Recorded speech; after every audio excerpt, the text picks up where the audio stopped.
Bhavnagar GST કૌભાંડના 14 આરોપીઓ jail હવાલે થયા છે। 14 આરોપીઓના રિમાન્ડ પૂર્ણ થતાં તેમને જેલ હવાલે કરવામાં આવ્યા છે। આ તમામ આરોપીઓને જેલ હવાલે કરવામાં આવ્યો છે। મહત્વના સમાચાર હાલમાં મળી રહ્યા છે। 14 આરોપીઓના રિમાન્ડ પૂર્ણ થતાં જેલ હવાલે કરવામાં આવ્યા।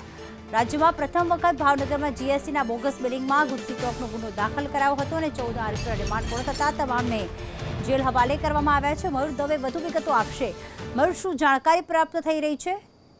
જી પ્રીતિ, ચોક્કસથી વાત કરીએ તો જે રીતે સમગ્ર ગુજરાતમાં કહી શકાય કે જે જીએસટી કૌભાંડ જે થયું હતું તેના મામલે 20 જેટલા આરોપીઓ છે તેમની સામે ગુજસીટોક હેઠળ ગુનો છે તે દાખલ કરવામાં આવ્યો હતો। ત્યારબાદ કહી શકાય કે જે 20 આરોપીઓ છે તેમની સામે ગુજસીટોક હેઠળ ગુનો છે તે દાખલ કરવામાં આવ્યો હતો।